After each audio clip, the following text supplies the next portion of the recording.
Baik, Assalamualaikum warahmatullahi wabarakatuh.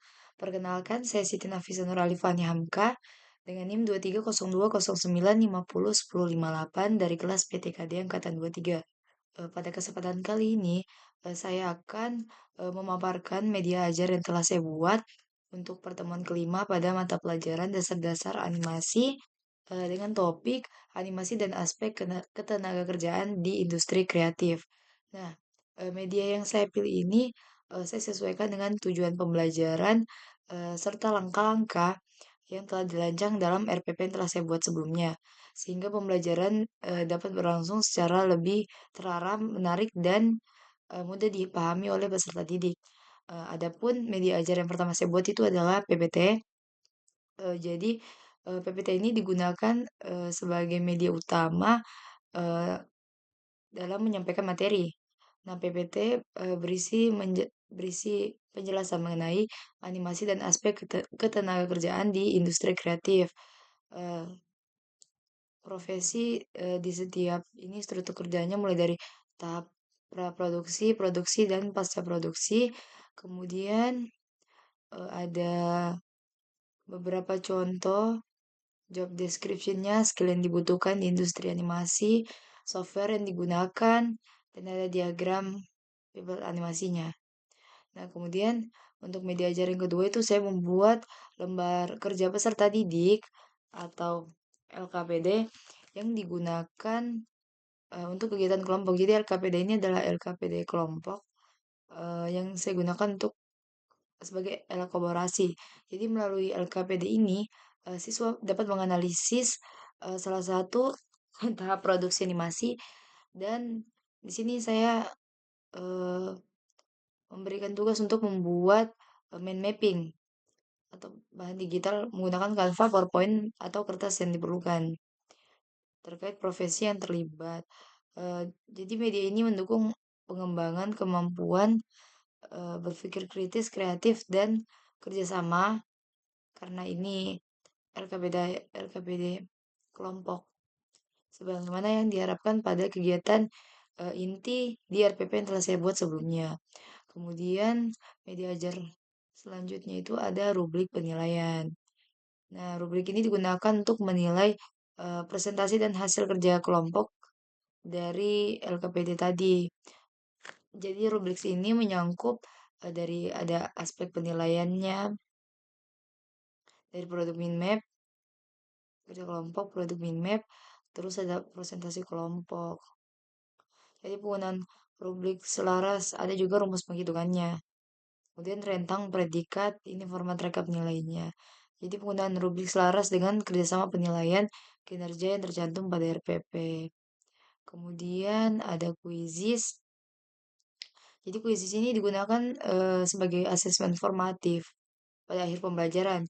Jadi ini saya pilih karena ini interaktif, menarik, dan dapat memberikan hasil penilaian secara cepat.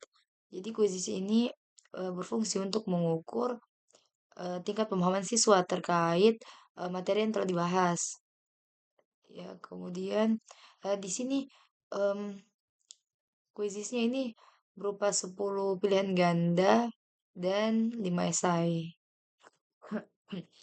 Kemudian media ajar yang selanjutnya ini ada video ini yang telah saya upload, video tentang proses pembuatan animasi. Bikin video tanpa menampilkan wajah, video presentasi, edukasi, atau animasi explainer kini bisa dilakukan dengan mudah oleh siapa saja. Jadi video ini digunakan untuk memberi gambaran awal kepada siswa tentang alur pembuatan suatu animasi, mulai dari konsep eh, hingga reading video. Jadi video ini dapat membantu siswa untuk memahami hubungan antar profesi dalam proses produksi. Jadi ada yang bertugas untuk proses pembuatan animasinya, proses pembuatan karakter dan lain-lain. Kemudian selanjutnya ada ini video pembelajaran behind the skin pembuatan animasinya. Jadi ada video behind the skin-nya. Semuanya bisa diakses. Namun kok bisa ada udah ratusan video yang dibuat, diakses kali klik, semua nyatanya bikin bisa berhari-hari. Gimana? Semua dimulai dari rapat redaksi. Di sini semua orang ngasih ide, diskusi, ngumpulin pertanyaan kalian sampai nentuin pertanyaan mana yang paling keren untuk dibahas. Udah kepilih, terus ditulis. Kita mulai ngeriset, baca-baca buku, buka jurnal ilmiah internasional, dan kelewat. Semua ditulis, diedit, makan bakso dulu.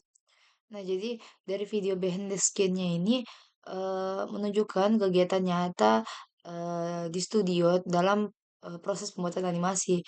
Jadi di sini siswa dapat melihat bagaimana animator, storyboard artis, kompositor dan profesi lain yang bekerja di dunia dunia pembuatan animasi ini.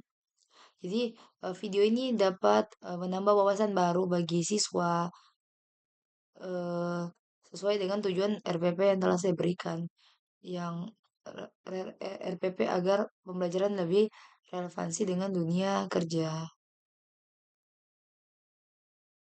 Nah, terus ada kesesuaian media dengan RPP. Jadi media pembelajaran yang saya gunakan telah disusun berdasarkan struktur RPP yang telah saya buat, mulai dari persepsi. Jadi saya menggunakan video proses pembuatan animasi dan behind the skin-nya untuk membangkitkan minat dan memberikan gambaran awal kepada siswa. Kemudian em, ada tahap eksplorasi, yaitu PPT yang digunakan untuk menjelaskan materi inti secara lebih terstruktur. Kemudian ada elaborasi, yaitu LKPD yang digunakan untuk menilai, untuk ya untuk menilai untuk menilai aktivitas kelompok, analisis profesi dan pembuatan mind mappingnya. Kemudian ada tahap evaluasi yaitu kuisis dan rubrik penilaian yang digunakan untuk mengukur pemahaman dan keterampilan siswa secara objektif. Em, jadi eh, mungkin itu saja penjelasan saya mengenai pemilihan media pembelajaran dan kesesuaiannya dengan RPP pada pertemuan kelima. Semoga media ini dapat memberikan pengalaman belajar yang bermakna dan mendukung pencapaian kompetensi peserta didik. Baik itu mungkin saya dari saya. Wassalamualaikum warahmatullahi wabarakatuh.